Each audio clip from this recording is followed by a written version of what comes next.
If you've been following the gaming industry for the last, I don't know, 5 years, you've probably noticed a pattern. It's the Ubisoft cycle. It goes something like this. Announce a game with a cinematic trailer that looks too good to be true, delay that game 3 times, release a beta that breaks everyone's PC, and then quietly take it out back and put it out of its misery. We are currently in the misery phase of that cycle. According to a massive new report from Insider Gaming, Ubisoft is currently undergoing what they are calling a major reset. Now, in the corporate world, and I've been in enough marketing meetings to know this, major reset is code.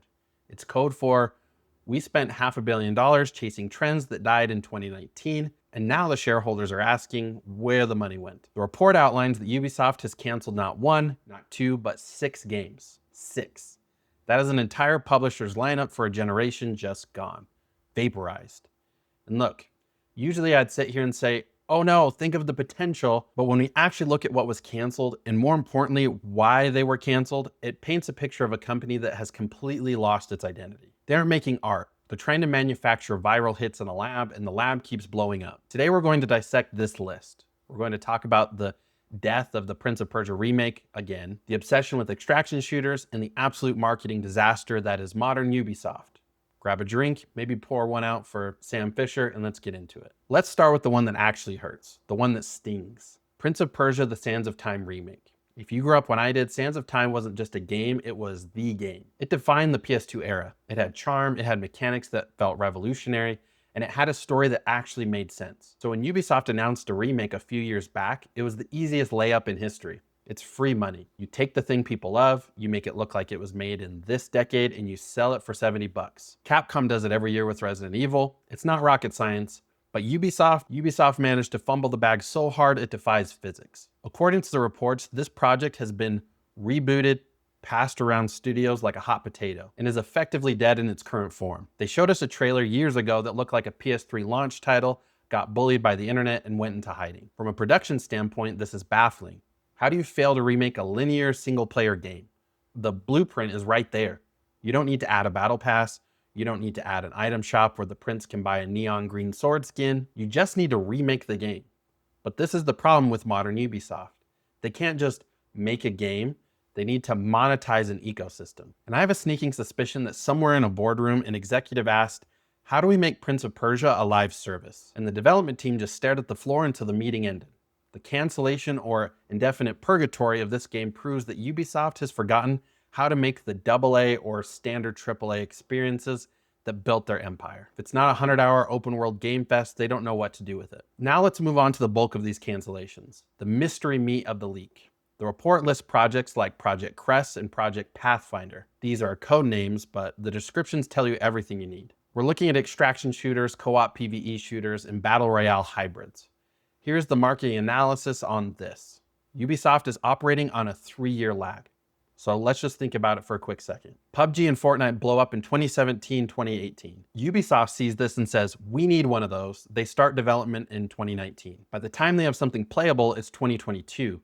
By the time they're ready to launch, the market is saturated. Everyone has moved on to escape from Tarkov or gray zone warfare. So Ubisoft pivots. Okay, battle royales are out, extraction shooters are in. So they start making an extraction shooter. But by the time that is ready, the market will have moved again. Take The Division Heartland, for example, which was canceled recently.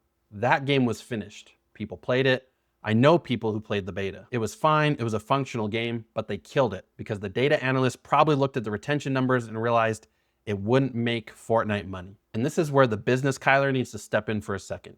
There's a massive difference between product market fit and market chasing. Product market fit is making a game that fills a void like Palworld did or Helldivers 2. It offers something people didn't know they wanted until they saw it. Market chasing is looking at a pie, seeing that Activision and Epic Games have eaten 90% of it and trying to fight over the crumbs with a budget of $200 million. Ubisoft is canceling these games because they are realizing far too late that nobody wants a Ubisoft version of Overwatch. Nobody wants a Ubisoft version of Tarkov.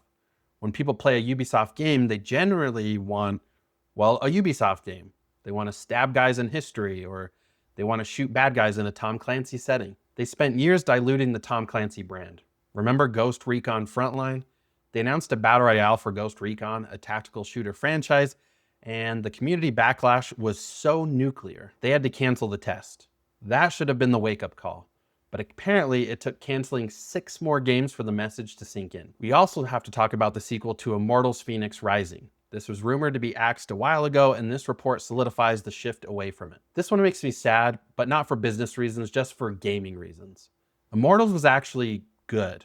It was a blatant ripoff of Breath of the Wild, sure, but it had charm. It was colorful, it didn't take itself too seriously. It was the kind of 7 out of 10 game that you play on a weekend and have a great time with. But in this new era of gaming, a 7 out of 10 is a financial failure. If a game doesn't sell 10 million copies and sell $1 million in skins, it's not worth the electricity used to code it. This is the tragedy of the major reset. It's killing the mid-tier. It's killing the creative risks. Immortals was a risk.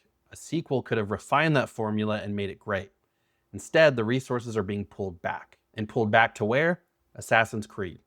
The report mentions Project Aether and others potentially being morphed or cannibalized. The strategy seems to be all hands on deck for Assassin's Creed. With games like Shadows, and we also have Hex, we have Invictus, they're turning into the Assassin's Creed company. From a branding perspective, that is terrifyingly risky. If Assassin's Creed has one bad entry, one truly disastrous launch, the entire company creates a crater in the stock market. You never want to put all your eggs in one hidden blade basket, but that's exactly what they're doing. Let's zoom out and look at the company itself. Why is this happening now? You look at the stock market, and I'm not a financial advisor, I'm just a guy with a YouTube channel and a distinct fear of poverty. Ubisoft stock, or ubi.pa, has been in a free fall. We're talking about 10-year lows. The investors are panicked. The founders are fighting to keep control of the company. There are sharks in the water. Tencent is already hovering around, owning a chunk of the company. When a company cancels 6 games at once, it's usually an emergency tactic to clean up the balance sheet. They are trying to stop the bleeding. Development costs money. Keeping a team of 300 people working on a battle royale that might flop costs millions of dollars a month in burn rate. By canceling these games, they stop spending that money immediately.